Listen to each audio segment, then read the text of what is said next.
Hi, I'm Adam, Hi, I'm Joe. and together we're the Maladjusted Misfits. And this is the one where we talk about friends. Adam, what are you doing over there? Oh, there's free porn on my phone, so I'm taking advantage. Isn't that on everybody's phone?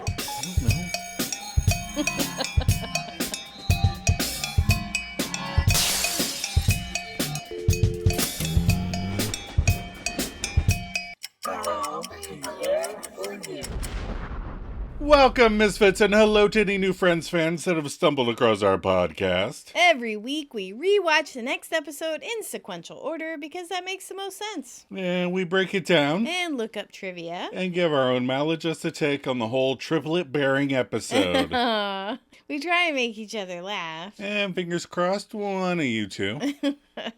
Hello. Hi, how are you? Good, how are you? Good. I was wondering if the word porn in this week's title would attract more listeners. Do you think there's porn podcasts out there? Oh, I have no idea, but I assume.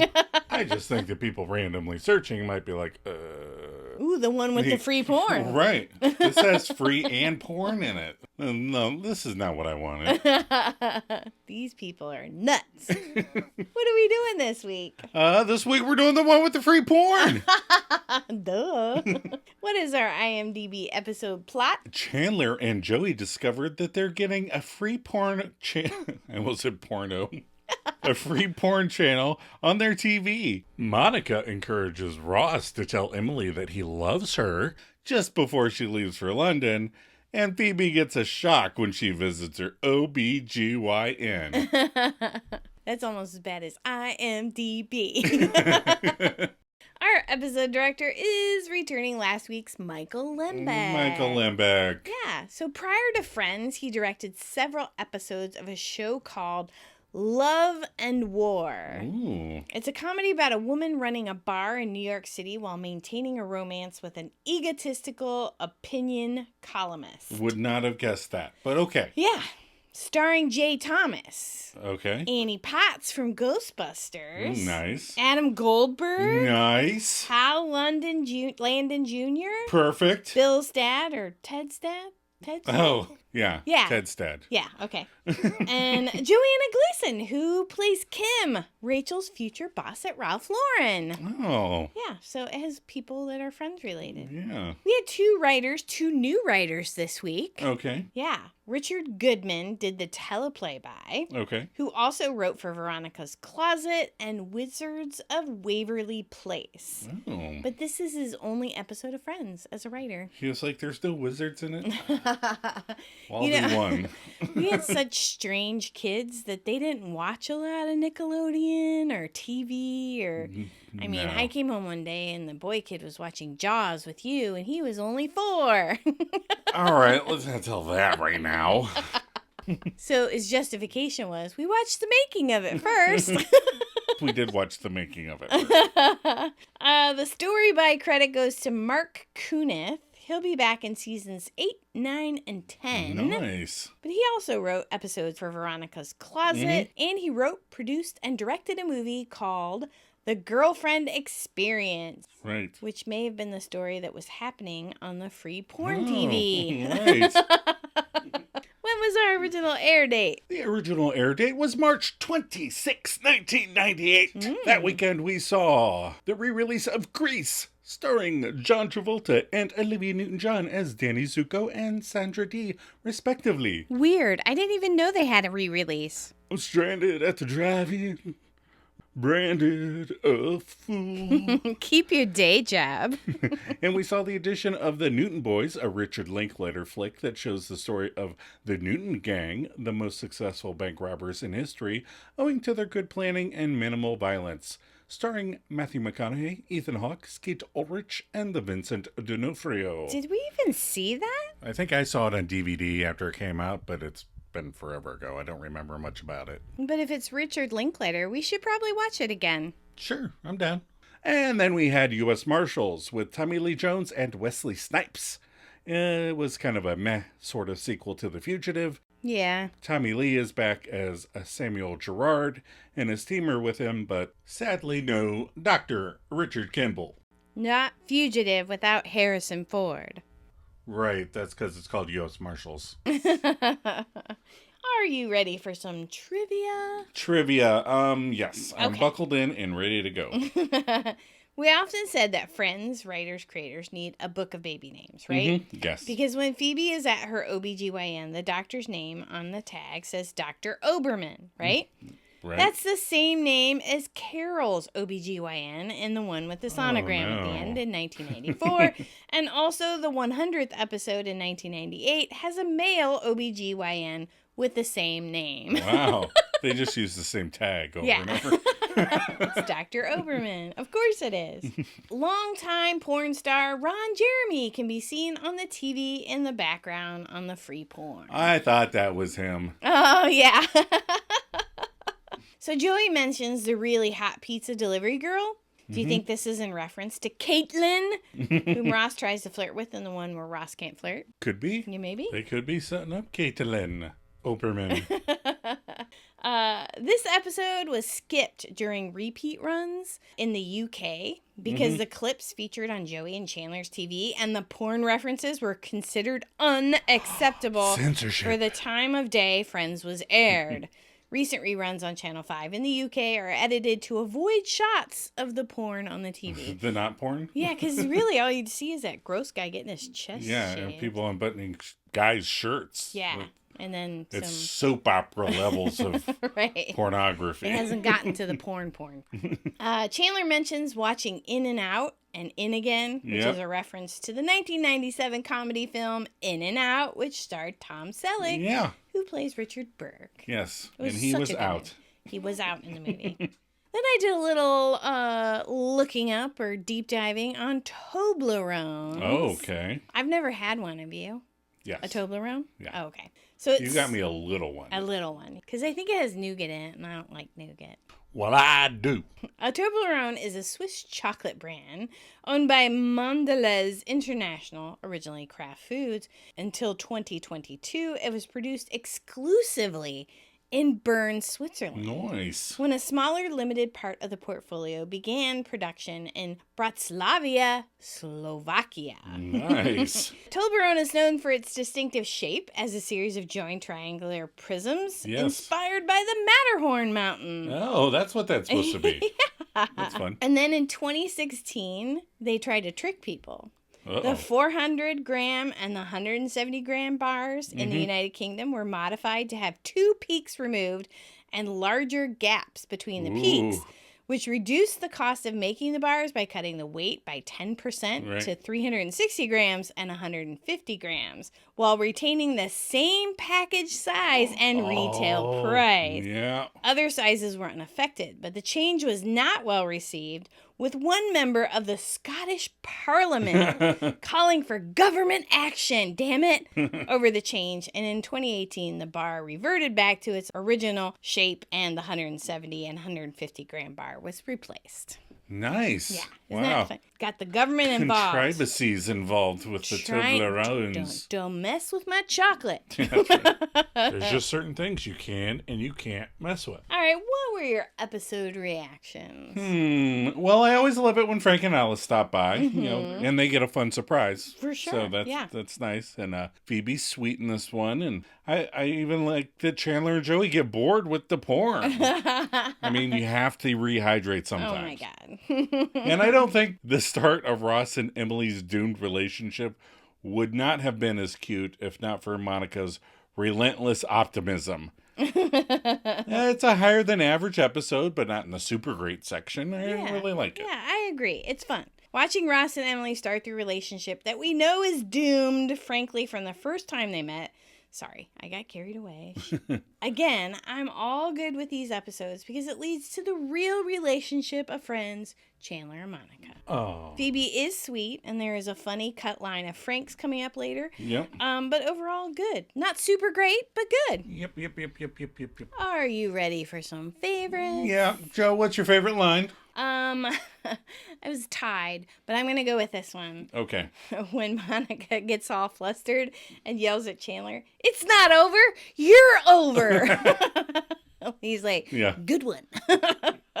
What's yours? I like when Chandler presents the question, pregnant woman slays 4. All right, favorite moment. The whole it's over scene. You know, when they're going back and forth and she's like, it's not over. But I love Ross explaining how if he calls her and she doesn't call back and Joey and Chandler do the loser sign. Right. The whole over part is really funny to me. It's going to be over, but then maybe not all the way over. Yeah, I mean, she calls me back, then maybe it won't be over. What's yours? I like when, so it's not really a favorite line kind of thing, but I like when Phoebe's like, when you see 3 people walking and Frank is like, yes! Yeah, that is nice. I do like that. I do like when 3 people are walking together. And then favorite outfits, they did a lot of clothing changes in this one. A lot of cute stuff too. Yeah, it was. Yeah. So I went with Rachel. She has, it's during the pregnant lady slays 4 part. And she just has on this cute, like, checkered pants and a black turtleneck and her hair pulled up. And she looks really cute. Mm-hmm. So what'd you do? I went with Phoebe's overalls. Yeah. Like I said, there was a lot of cute stuff, but nothing was like, oh, that stands out. Yeah. But, Prager's Phoebe in overalls is cute. It's pretty cute. Yeah. All right, are you ready to talk about the themes we explored this episode? I am. Theme number 1, triplets. Triplets. How often do you get to talk about triplets? Not very. I don't know any triplets. I don't either. I don't know any twins. Well, I take that back. I do know a twin.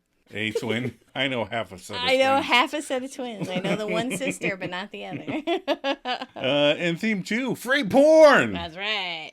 Theme 3, the gift of the Magi relationship happenings. He goes to London to tell her he loves her, and she comes to New York to tell him she loves him. It's just like this gift of the Magi thing. It keeps going back and forth. They miss each other. It's cute. Is that what that's called? I made it up. You made it up. You made up gift of... Gift of the Magi is that short story where the woman wants to buy her husband a pocket watch, so she sells all her hair... A chain for his pocket watch. Oh, they do the I buy you something. Yeah. Yeah, right. Okay. Yeah. Got it. And then he buys her a comb and she cuts off all her hair to buy him up. And then they're like, oh, yeah. So it's like he went to London, she came to New York. Right. I called it the gift of the Magi. I knew the term gift of the Magi. I did not know the story. And theme 4, did I mention free porn? I don't think so. Free porn! All right. We're going to take a quick break before we break down the episode. Oh, man! What is that? Trigger snake in the shower drain. What in the name of hell? Maybe you found your flip-flop. There's something evil down there. Should we help him? The power of Christ compels you. I don't know. I'm only a non-practicing Catholic, and he seems to be doing okay. The power of Christ compels you. I think we should help him. How? I cast you out, unclean spirits. You think he's good? How should I know? Whoa. Hey, that lady's all kinds of naked.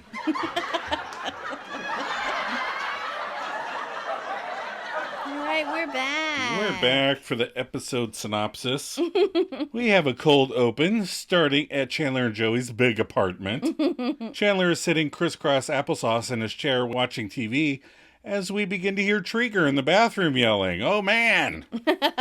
Joey immediately comes out from his bedroom in a robe asking, "What is that?" And Chandler tells him, "Trigger snake in the shower drain." And Trigger shouts, "What in the name of hell?" And Joey guesses that maybe Trigger found Chandler's flip-flop. Did they shove it down there? Yeah. Did it get put there for a reason? The flip-flop? Yeah. Is it blocking something? Did it just go missing and they're speculating? Is the clog more hair-based or something else? Gross. Ugh. Tribbiani sits down and changes the channel upon the television, and we see 2 people making out in low-quality video on their low-quality TV. And Chandler goes, "Hey!" And the TV people are undressing, so Joey asks aloud, "Is this porn? What did I do? I must have hit something on the remote." And with an excited tone, Chandler asks, "Do we pay for this?" And Joey declares, "No, we didn't even pay our cable bill." And then he kind of speculates, maybe this is how they punish us. We'll turn you into sinners. Sinner. Chandler jokes, maybe we shouldn't pay our phone bill, free phone sex. And Joey attempts a further joke progression with, maybe we shouldn't pay our gas bill. He smiles at his joke, and then he quickly stops and reconsiders, because that does not make any sense. No, free gas? Free Gross. gas sex? Ugh. Somebody's like, yeah. Gross. Mr. Trigger enters from the poop palace in his coveralls, carrying his plumber snake, while noting, whoa, hey, that lady's all kinds of naked. And Chandler brags, yeah, Joey just pressed something on the remote and it just came on. And Mr. Trigger makes a startling confession. It happened to him once. He was just flipping through the channels and bam, it was like finding money. And Chandler suggests like finding money with naked people on it. And Mr. Trigger confession then grows darker. Then I made the mistake of turning off the TV and I never got it back again. And I'm sad. And then he set up their arc for the rest of the episode. Right. Don't turn the TV on. Right. And Trigger solemnly shuffles from the apartment. And Joey whispers to Chandler, why would he turn the TV off? And Chandler shrugs at that crazy thought. And Q, I'll be there for you. Yay. We're back at Joey and Chandler's later that morning. Mm-hmm. The porn is still on. There are 3 women getting ready to shave the chest of some guy, which now I'm assuming is Ron Jeremy. Right. And when I was watching it, I was like, I think that's porn legend Ron Jeremy, who I only know from references from other movies, not because I've seen any of his moving pictures. I was reluctant to use the term movie or film in reference to porn because I am snobby that way. Right. I think you have a right to be. Joey and Chandler are wondering why that guy is letting them shave his chest. Yeah. And Monica and Rachel are eating breakfast at the foosball table. Rachel says, all right, you know what? Come on. Do we really have to watch this while we eat? While making a move for the remote control. Eat in your own apartment. But how would you ever get interactions between sitcom friends if they didn't constantly eat together? I mean, it's the glue that holds the Big Bang Theory together. That was the glue. Yes. Joey and Chandler both jump and grab the remote. Oh, no. Chandler sounds like he's defending a wildlife sanctuary. We don't know what could make this go away. Yeah. Joey agrees about the porn, not the wildlife sanctuary. Right. Yeah, so no one touches the remote, and no one touches the TV, and Chandler confirms, and no one touches the air around the TV. That's excessive. And Joey says, imagine a protective porn bubble, if you will, okay? Oh. Monica says, well, at least I'm going to mute it. She grabs the remote, turns it off, and Joey and Chandler, no, as Monica mutes the TV, and they tentatively look behind them. Yeah. We still have porn. Yeah, Whew. and just want to mention to everybody that this was pre-cell phones. Yep, pre-internet. Pre-internet. Everything costs money, and you had to buy it somewhere. Yeah. You had to go to the porn store and buy your porn. Right. Or at least the video store that carried porn. So to just have free porn on your TV was like, oh, we have to... Right. We have to protect... Again, I was in my 20s during this time, so... You had to protect the porn bubble. We have to protect it. So Phoebe enters carrying her massage table. Mm-hmm. And the Magna Doodle reads, clean bathroom. And I'm betting that it's from Monica. Probably.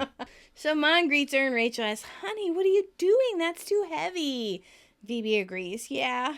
Rachel goes, give it here. And she takes the table and goes, oh, God, about its weight. And turns and gives it to Monica right away, who's like, okay. Yeah. Let me get this off your hands. I don't want to do anything with it. So Phoebe wants, I'm getting too pregnant for this, lugging around a stupid massage table. You know, I have to find a job where I carry a smaller table. She goes over and stands in front of the TV, and Chandler instructs her, or a job where you don't have to carry a table. Phoebe asks, you mean like a doctor? I've had many jobs, never once carried a table for it. Well, if you got a briefcase as a small table, That's true. then you carry 3 tables to work every day. They're not all briefcases. They're just bags. Anyway. Joey whines, Phoebes, you're blocking the porn. Look out. And Phoebe goes, oh. And then she turns to the TV and goes, oh, my. Oh, that reminds me. I have to see my OB-GYN today. Ew. Oh. Gross. I'm not going to speculate on that. Okay, now we're at Monica and Rachel's tiny abode. Ross walks into the apartment while giving a hi to Monica before telling her, Emily just went to the airport, and Monica asks, why didn't you take her? And Ross tells her that Emily's uncle already had planned on doing it, and we said our goodbyes this morning, so... And then he trails off in that sad Ross way. And I would like to have seen Mr. Waltham again at the airport with Emily, you know? Mm-hmm. Would you care for a Toblerone? You think Mr. Waltham bought her the Toblerone? Yeah. The giant Toblerone. She's probably like, you don't have to. Oh, please. Monica guesses that Ross must feel horrible. Then she thinks, hey, the guy's at free porn. And Ross considers it, but he's like, nah. And Monica tries to be consoling. She's like, cheer up. You're going to see her again, right? And Ross explains that's the thing. You don't know. I mean, whenever they brought it up, it was just, this is so fantastic. Oh, why do we have to talk about the future? And Monica does not like that Ross switched into the Emily accent. She's like, no. Don't do the accent. But it's fun, Monica. Settle down. Did you take a gummy? Do you need a gummy? I did, and no. Then we have a couple cut lines. Monica adds, it really bums me out. And Ross goes, Emily said I was pretty good. She's talking about the accent, right. Not about sex. Right. No. Monica goes, well, that's someone you should hang on to then. Like when he says marry her, when she says, you're Spudnik. Right. Yes, I think it's quite fun to do the accents. How about you? I quite enjoy it. It's quite fun to get you out of your own skin somehow. Yeah, I don't know how. So then Monica orders, you've got to see her again. Ross says, why do you care so much? And Monica says, because you get to live out my fantasy. And Ross asks, you had fantasies about Emily? What? No comment about that line? Moving on. Yeah. Monica's like, no, dummy. And then she starts to get all Monica animated, which is always fun. You know, the fantasy. Meet someone from a strange land, fall madly in love, and spend the rest of your lives together. And Ross asks, is that why in junior high you're the only one that hung out with that Ukrainian kid? And Monica sort of agrees. She's like, yeah, that. And then she adds the line, plus his mom used to put sour cream on everything. Oh, I love sour cream. It's one of the reasons I love Mexican food so much. But I fear it's like asking for ketchup in Italy. Can I have some more sour cream? They're like, ugh. Yeah, I don't care for it. Ross smiles and ahs, like that makes more sense. And Monica gets down and dirty asking, do you love her? Oh. And Ross tries to play it off in his way, going, we said it was only going to be 2 weeks, you know? And Monica's exhilaration kicks up another level now because he didn't deny it. You love her! And Ross tries to minimize it again. What is love, really? Oh, my God. I hate it when people say that. When we were younger, Yeah. every guy was always like, what is love, really? Or when we were young and together and people were like, you don't know what real love is. You're too young. All right. We're probably still too young, right? Yeah. And Monica now gloats. Oh, I knew you loved her. Now she plots out Ross's next moves. You need to go to the airport and tell her you're probably going to catch her just as she's about to get to the gate. You're going to have to call out her name, say I love you, and she's going to say I love you too. And you guys are going to have the most amazing kiss, and everybody at the gate will applaud. And then you call her the wrong name. And... Not yet. But I like how, Ross always says that I am good at everything. Yeah. I am a good kisser. And Monica's Romcom starts to get dirty as she continues the storyline she was just outlining. And then you two can sneak into the cockpit and things will start to heat up. And then a stewardess comes in. And at this point, Ross gives Monica a side eye, but I'm starting to pay more attention to the story. Then Monica realizes, oh, I've been watching too much porn. Then we switch over to Beth Israel Medical Center. Mm-hmm. Phoebe is at her OB-GYN doing an ultrasound, and Rachel is with her. We hear the baby's heartbeat. Aw. Rachel asks, is that the heartbeat? The doctor says, yep, that's it. Phoebe goes, oh my God. Rachel jumps up and says, oh, wow, that is so cool. The heartbeat changes, and then we hear a different one. Lub-dubby, lub-dubby, lub-dubby. The doctor asks Phoebe, have we talked about the possibility of multiple births? I love this line. Yeah. Phoebe scoffs, why don't we take care of this one, and should I get pregnant again, I'll hold on to your card, okay? The doctor says, no, I'm getting 3 separate heartbeats. 3? Phoebe is shocked. You guys were worried I wouldn't even have 1. Doctors are wrong all the time. They are humans, though. And my favorite thing to say is they are just practicing medicine. Right. They're not experts. They're practicing. Phoebe says, okay, well, yeah. That would be quite a surprise to drop on somebody. Rachel asks, well, are you sure there are 3 in there? The doctor points out the 3 separate placentas.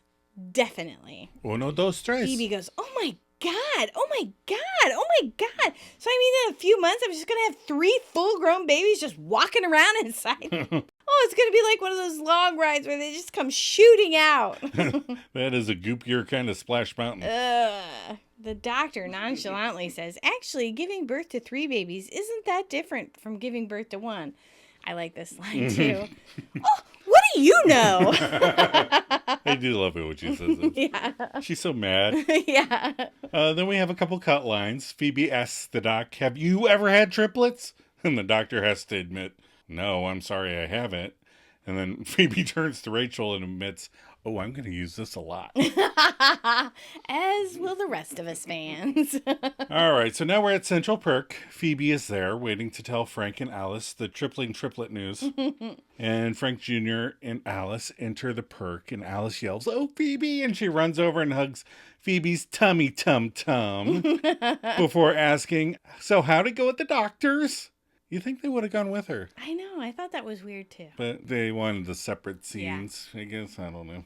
Phoebe tries to think of a fun way to break the news and lands on, oh, well, you know how when you're walking down the street and you see 3 people in a row and you're like, oh, that's nice. And with hearty confirmation, Frank states, yes! He's so fun. Those buffets. And if Phoebe likes that and tells them, yeah, okay, well, good news. You're going to have 3 babies. And Alice buzzes, 3 babies? And Frank celebrates in a very Frank way, yelling, I finally got my bed!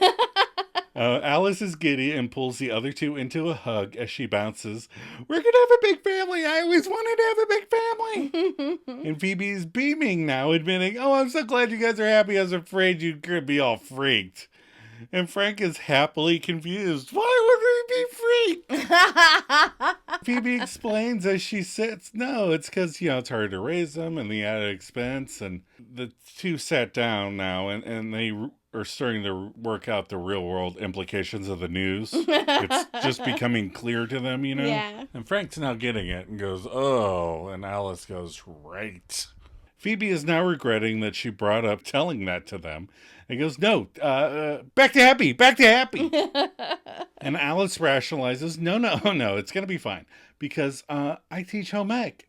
She can have 30 kids making baby clothes all year long. And she speculates it'll be like my very own little sweatshop. I would totally make my home ec class make baby clothes. And then Frank acts like a man far beyond his years, stating, yeah, I've been thinking ever since you said we're having triplets, the best thing for me to do is drop out of college and get a job. Alice is like, no, Frank. Phoebe urges him, no, you can't quit college. And then she asks what we all want to. You're in college? Really?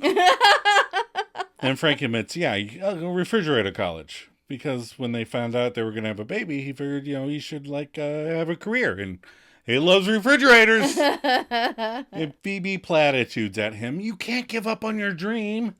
And Frank, in a very realistic turn, goes, no, it's okay. We're going to have 3 kids. And that's a different kind of dream.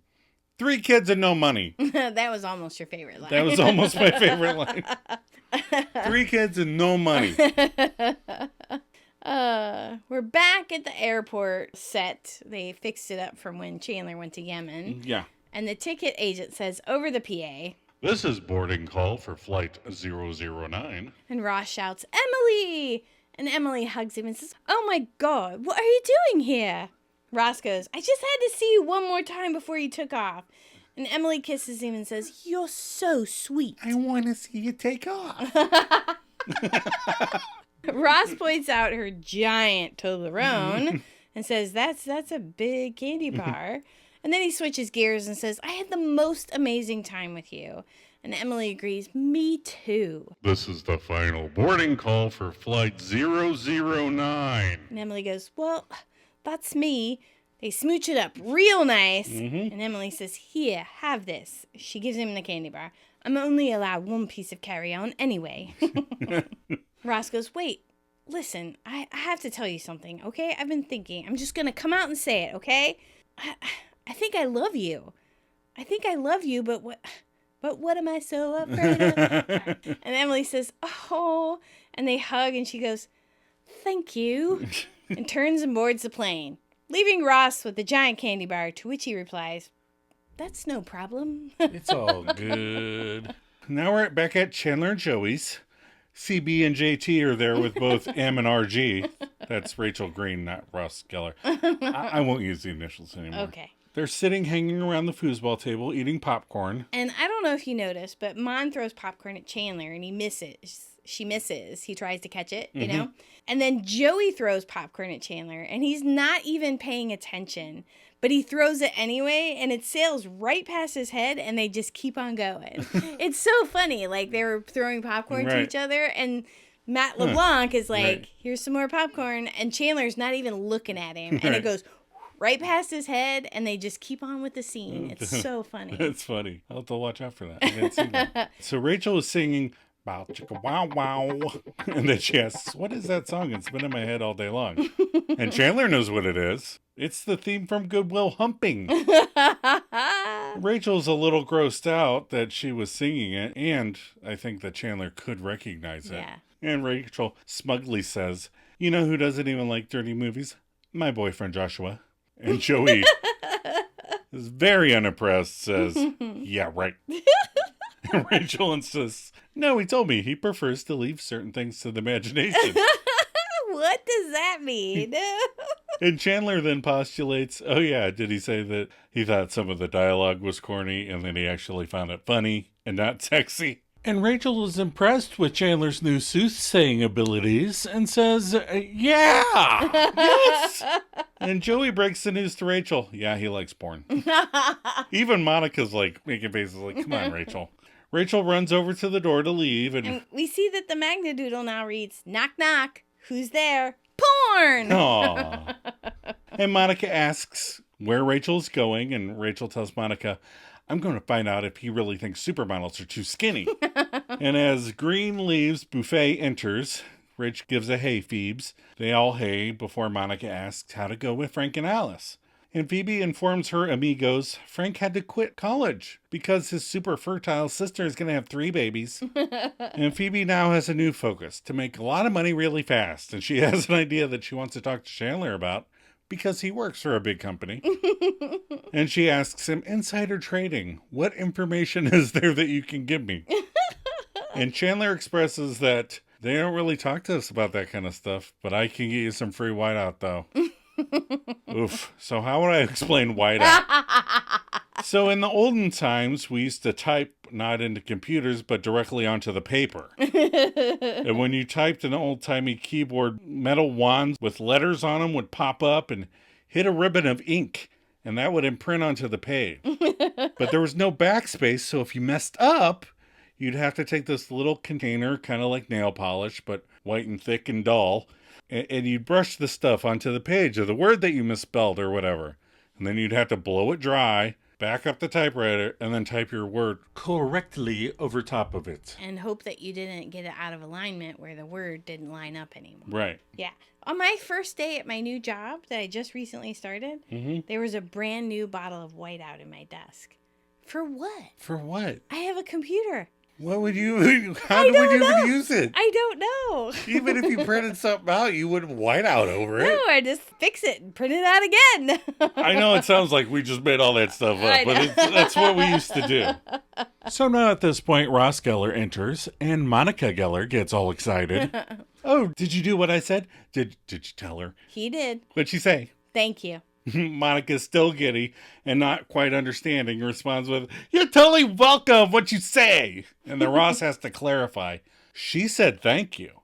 I said I love you. And she said thank you. And then we have one cut line where Monica says, Well, that's not right. No. I like that Chandler and Joey don't even know about this. So Right. Chandler's a little taken aback. He's like, wait a minute. Did you say you love her? And Joey asks, yeah, what were we trying to get her to do? Oh. So mean. And Ross asks, so what do I do now? And they're like, fuck, man. Joey suggests you play hard to get. And Ross like, she already lives in London. Then you go to Tokyo. Chandler holds his head in exasperation of Joey. Then he tries a more realistic approach. All right, look, forget it. You told her you love her. It's over. That's like the last card. But Monica wants her rom-com, so she yells at Chandler, it's not over. You're over. What? You know. Okay, good one. I like that he doesn't care about her little favorite. Right.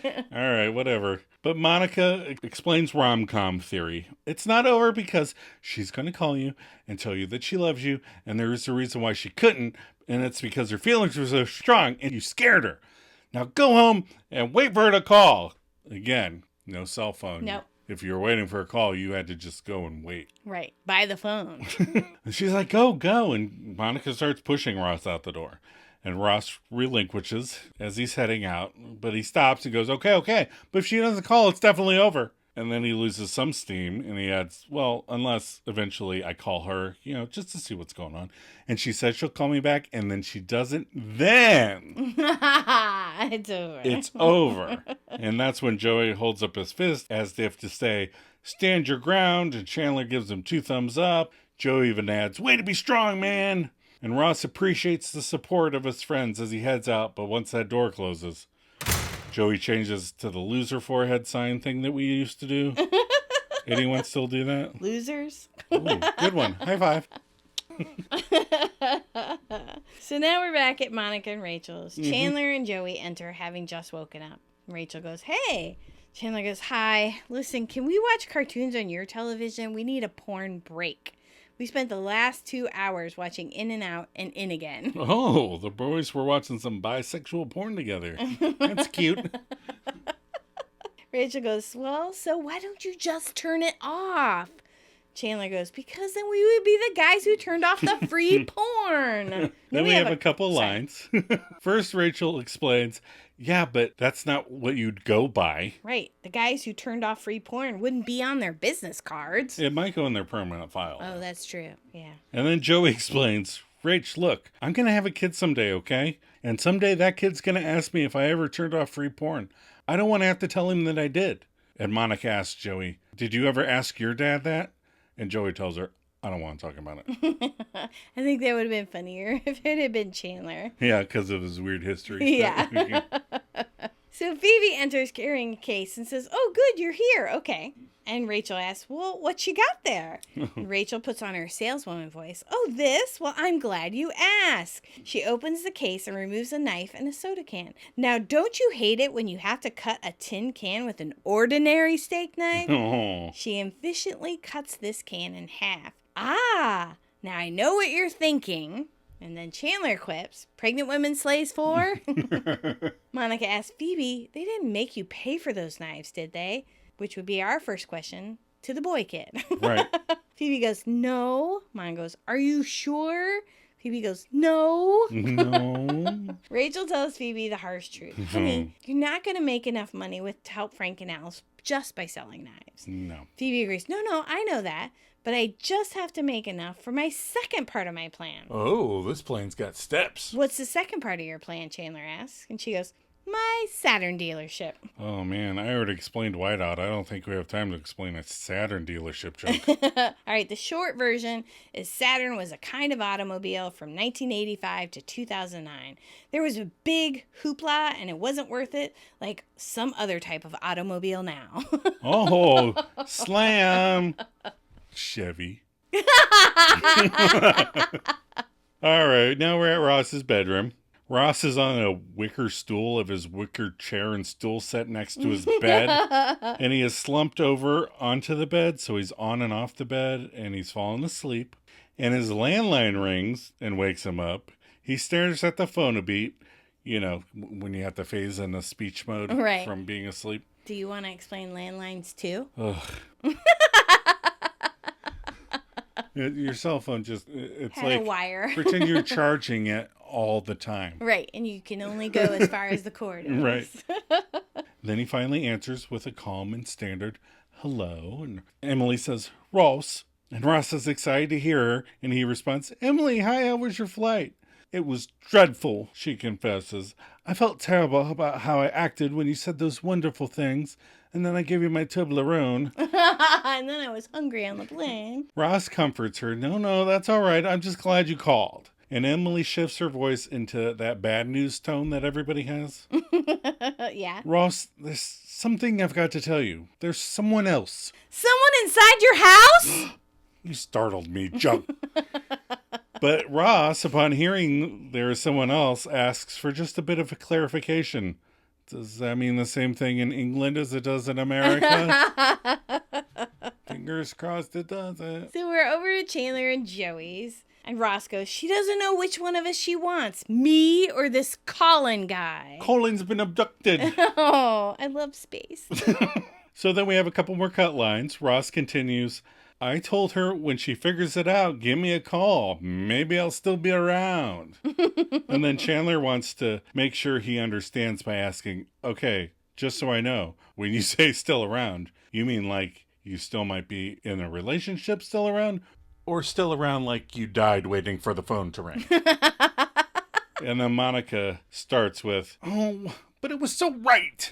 Before she continues, this isn't how it's supposed to go. There can't be another guy. And Ross goes, well... And Monica shouts, of course there's another guy.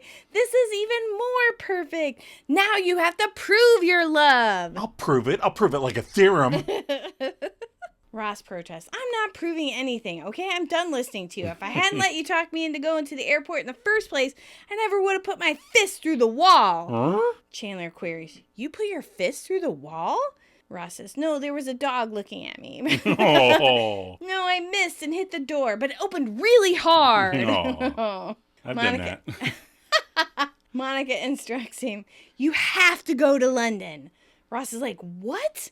Monica pushes him, yeah, you have to go fight for her. Joey laying out some wisdom. Oh, yeah, sure, that makes sense. Yeah, because you already told her you loved her, and she didn't say it back. And then she called you and told you there's another guy. So, yeah, go to London. That'll scare her.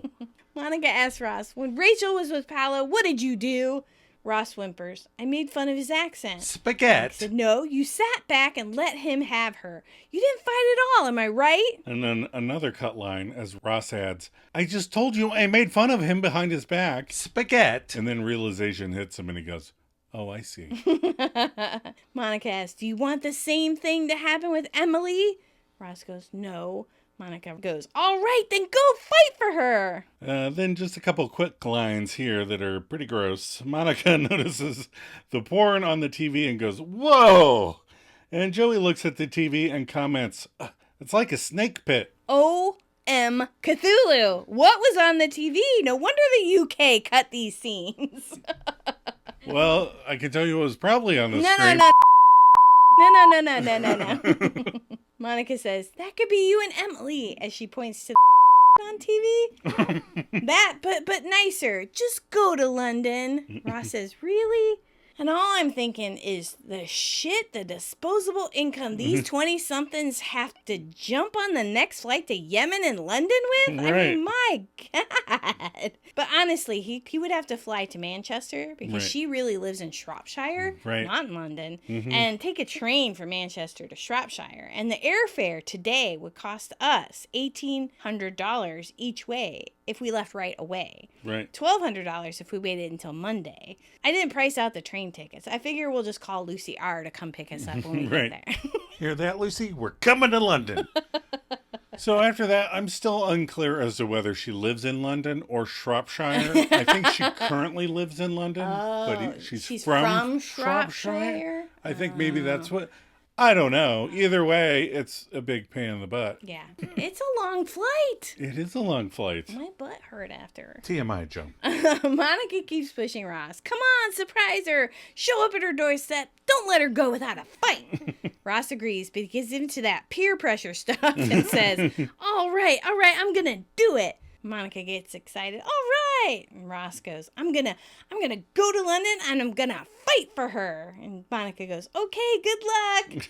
And Ross starts to leave and Joey goes, Ross, if you're going to the airport, could you pick me up on another one of those Toblerone bars? And Chandler's in the background shaking his head. No. No more Swiss chocolate for that man. Okay, Monica and Chandler all snuggled up together like a couple and talking to Joey as Phoebe and Rachel enter. And Phoebe's squealing. She did it. She figured out a way to make money. She's going to open up her own massage place and Frank is going to help her. We're going to work it around his schedule so he doesn't have to quit school. And then she slaps a la la la la la and pretends to wrap a little bow that wraps up the plot all nice. And Monica's supportive and questioning with, that sounds great, but how are you going to afford it? And Rachel starts to weave them a tale. Well, we are walking down the street and we saw that van that you guys used for catering and we realized, I'm telling it. Phoebe just starts shouting like an impatient 6-year-old. And Rachel's like, what is nutball? And Phoebe continues the fable. You know how people need transportation, but they also need massages to help them relax. So I figured we combine the two. I give the massages and Frank drives. I can fix up the van, bolt the table in the back, and you know what you got? And Chandler quips, a place nobody will ever get out of alive. I forgot about that line.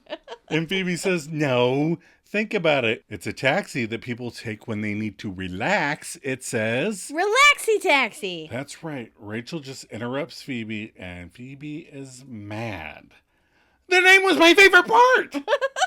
And Rachel thinks the interruption was okay because she came up with the name. And Phoebe begs to differ in a very irate tone. You did not!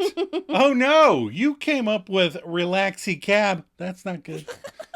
And Rachel starts, but the phone rings and Monica answers it. And it's Ross. And Monica OMGs and asks, Ross, are you in England? Was Emily surprised? And then we cut to Ross in a British phone box. I have a picture of you in one of those. Yep.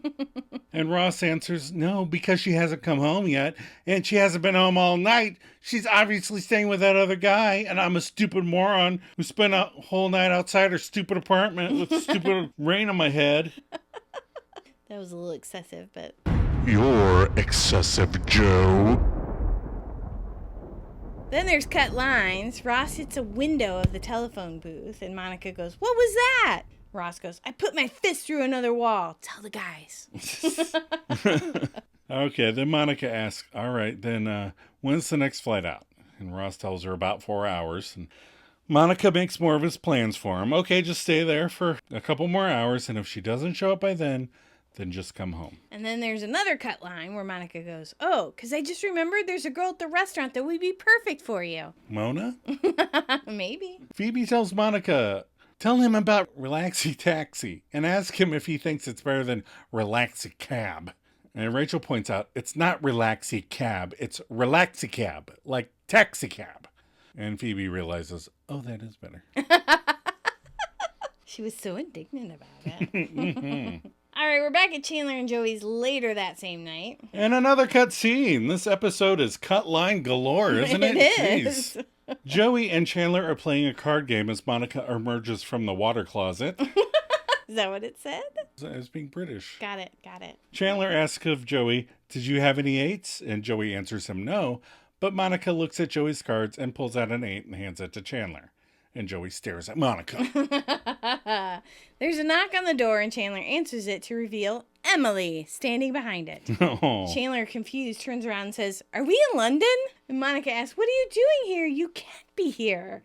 And Emily says, I've come to talk to Ross. And she sets her bag down on the foosball table and Joey sees the Toblerone bar sticking out of it and gazes longingly at it. And Emily goes, what? Joey pauses and recovers. No, nothing. I was going to call him, but Monica finishes, oh, you came here to tell him you love him. I knew it. She points at Chandler. I was right. Points to Emily. I'm right, right? Emily embarrasses. I'd really rather talk to him. Monica goes, oh. I've been to his apartment and he wasn't there, and I need to talk to him. So do you have any idea where he is? London, baby. Cut to London. We see Ross sitting outside Emily's apartment. We hear Emily's phone ring with amazing clarity. Yeah. Apparently, sound travels quite easily through the walls of British buildings and the rain. Anywho. The ones inside the live studio audience do. That's true. Ross looks around for the ringing phone, and in the meantime, Emily's answering machine picks up, and once again, with amazing clarity, we hear Emily say, Ross, are you there? Ross, I don't know if you can hear this, but Ross has moved to the window, apparently, so he can hear better. Yeah. I'm going to talk anyway. I'm in the States with your sister and your friends. It's all over with Colin. I came here to tell you that, and to tell you... Yes, Joey, you can have all the chocolate you want. Just take it. I came here to tell you that I love you. Ross is yelling, thinking Emily can hear him through the answering machine all the way to New York. I love you too. I'm going to call you right now from the phone booth. And then he realizes and says, you can't hear me. And he goes to make the call. I wish I could have known if you'd heard any of that. I suppose I've either just told you I love you or given my neighbors a good laugh. Mrs. Newman, if you're listening, bugger off. This is none of your business. Ugh, Mrs. Newman just grinds my Yeah, beans. she can't be like Mrs. Katrakis and sweet and nice and wave to people from the floor. I suppose there's not much chance you did hear that. And there's the call waiting, so I should go. Oh, well. She answers the call waiting. Hello? Hi. Ross, I love you. And Ross goes, oh, thank you. I want to point out it's very subtle, but in the background, Rachel looks really sad. Oh, she went in the other room and called Joshua right away. Will you marry me? I love you. All right, we're back at Joseph and Chandler's. Joey is still watching porn as Chandler enters. Chandler comes in and they exchange hays. And Chandler reports to Joey, I was just at the bank, and there was a really hot teller, and she didn't ask me to go do it with her in the vault. Joey is shocked to hear this, and he relays that the same thing happened to him. Woman pizza delivery guy comes over, gives me the pizza, takes the money, and leaves. Chandler asks, what, no nice apartment? I bet the bedrooms are huge. Joey admits, no, nothing. Chandler, thinking that all the porn is warping his view of the world, suggests, you know what, I think we have to turn off the porn. And Joey concurs, I think you're right. Chandler gets the remote. They prepare themselves. They do a little countdown. Chandler turns off the TV and sets the remote down. And they see how they like it. And Joey remarks, oh, it's kind of nice. And Chandler confesses, yeah, kind of a relief. In agreement, they pause for a moment before Chandler asks, do you want to see if we still have it? Yeah. Joey tells her real fast. Chandler regrabs the remote, turns on the TV, and Reborn! We have Reborn here! Yeah! Woo! So that was actually the tag, but then there's a cut closing. Yeah. Yeah, so there's like a bazillion cut scenes in this one. Yeah. They're at Beth Israel Medical Center. Phoebe is getting another sonogram, but this time she's with Frank and Alice. Yeah. The doctor pointing to the sonogram. There's 1, 2, and 3. Alice goes, oh my God. Frank Jr. goes, that's so beautiful. Oh man. Alice goes, I can't believe it. Phoebe goes, yeah, I know. Frank Jr. goes, I like the middle one the best. They all stare at him and he goes, don't worry, I won't let the other 2 know. And that's the end of the episode. That's the end. Cut and print. We're going to take another short break. We'll be right back.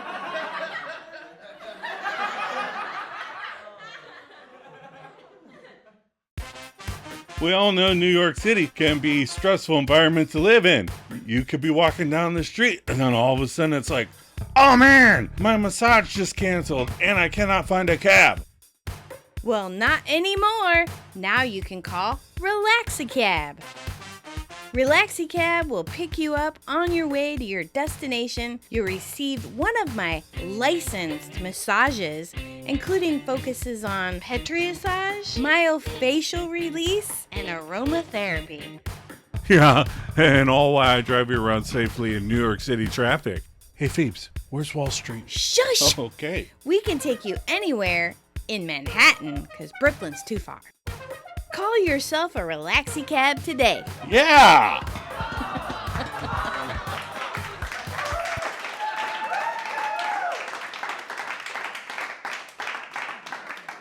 All right, we're back for the wrapping up. We're back.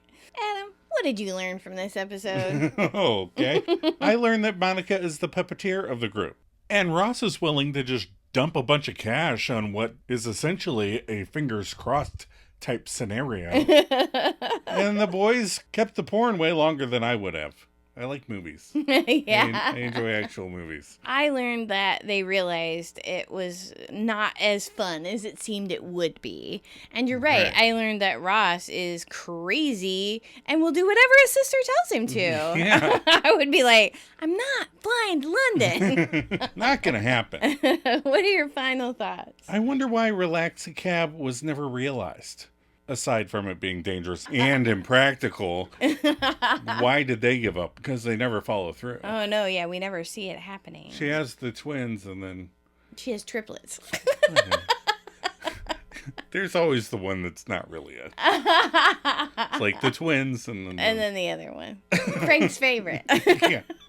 I wondered if Frank's favorite that he picked out in the womb is really his favorite when he's talking about it later.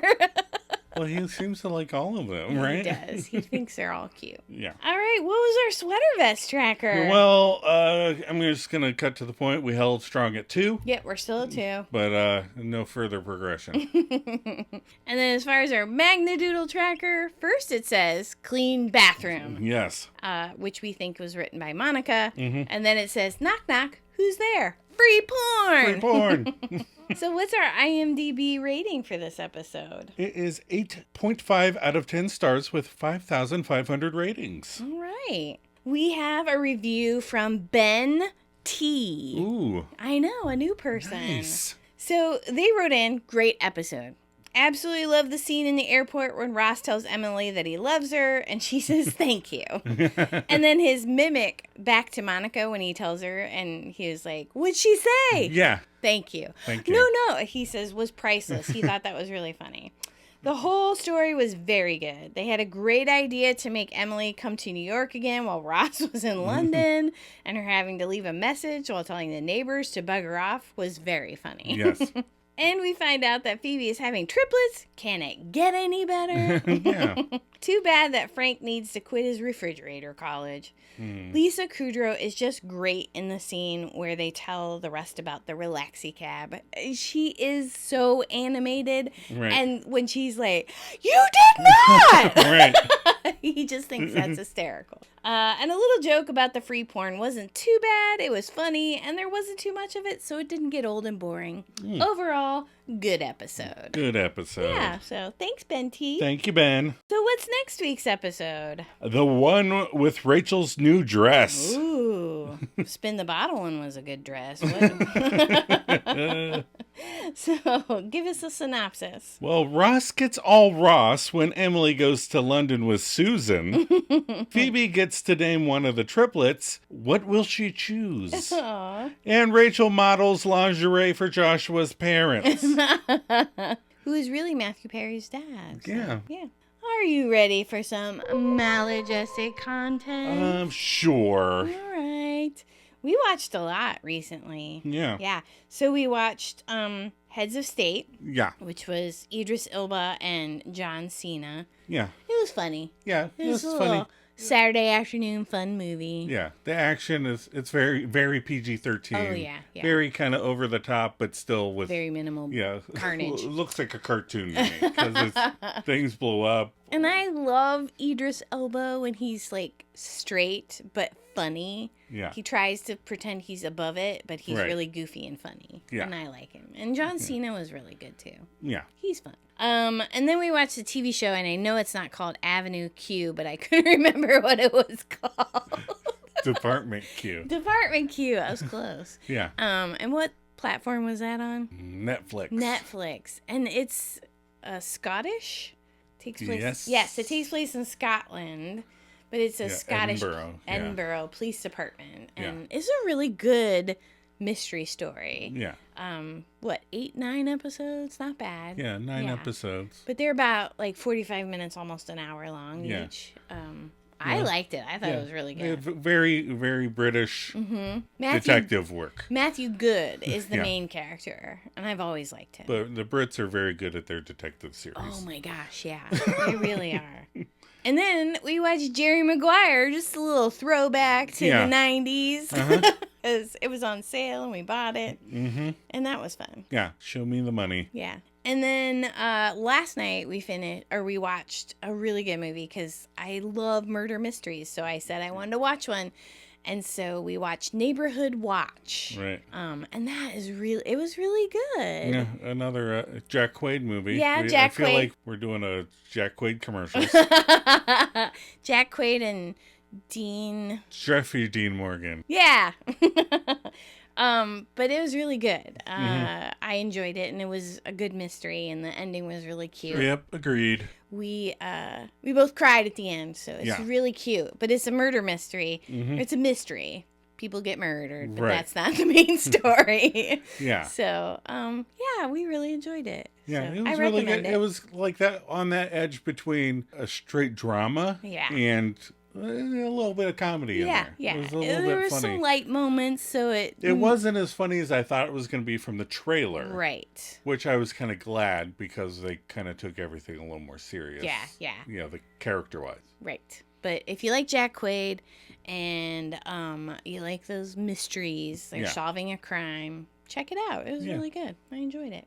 All right, you ready to wrap this up and let these people go? Sure am. All right, we're so glad you stumbled across our podcast. If you're enjoying it, please share it with other Friends fans. Or maybe rate it or leave a review. And if you want to contribute your thoughts or reactions to the podcast, pick your favorite episodes, send us your musings, and we'll share them on that episode. You can also write just to say hey. Yeah, come on. We'd like to hear from more of you misfits out there. You can email us at themaladjustedmisfits@gmail.com. Or we're hosted on Buzzsprout. If you'd like to help us with costs, visit our page, click the donate button.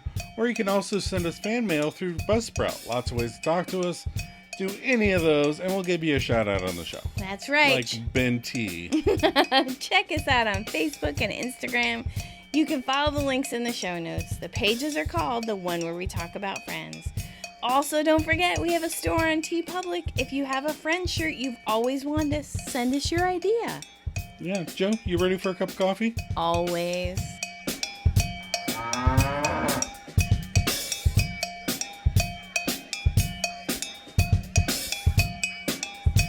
Then you go to Tokyo.